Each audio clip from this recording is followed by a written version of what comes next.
Africa is rich and not poor. Africa has immense actual and potential wealth: gold, diamond, copper, manganese, bauxite, iron ore, uranium, asbestos, chrome, cobalt, a host of other minerals. Our essential agricultural produce have all been drained away by colonialist imperialism. Africa is far from being poor. It is Africans who are poor, not Africa. And they are poor because of the uncounted profit that has been made out of the exploitation of their labor and their lands. I raise this point so that it will stay in your minds when you may be tempted by the seductive promises of new colonialism to forget the real character of colonialist imperialism and be persuaded away from your own true interests and those of Africa.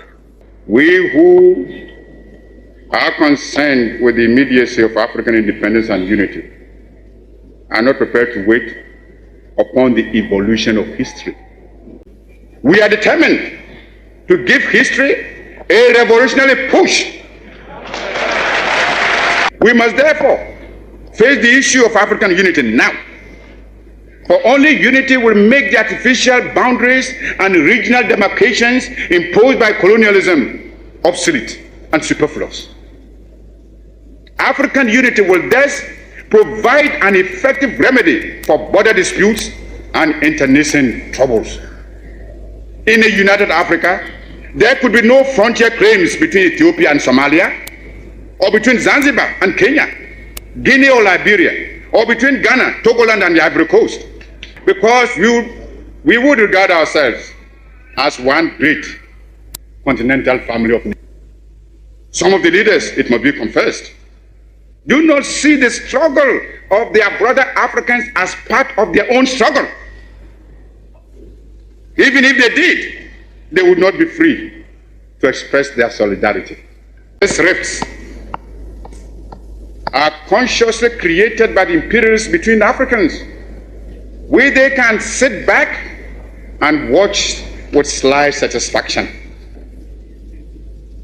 as well as contempt for those who fail to see how they are being used against Africa's best interests.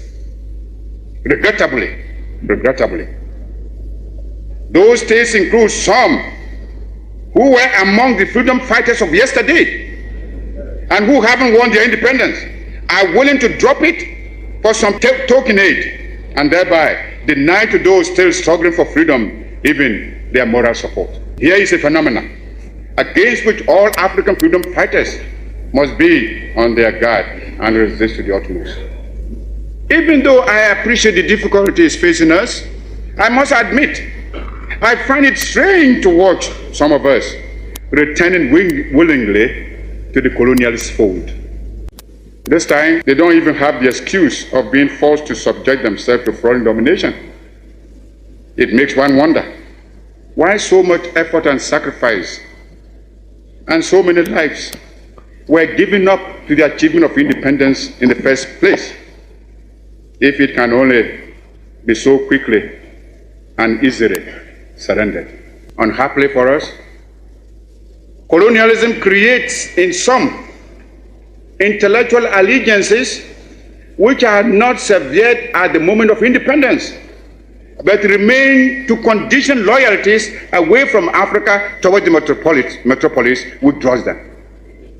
They are unable, it would appear, to accept the idea that Africans can get together to make viable and growing concern of a combined African continent, but rather see their salvation in coming together in association like the Franco-African community mooted recently at Bangui.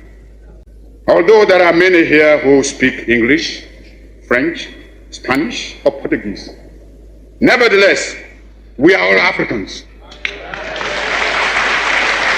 Africans fighting for Africa's independence, Africa's unity, Africa's future.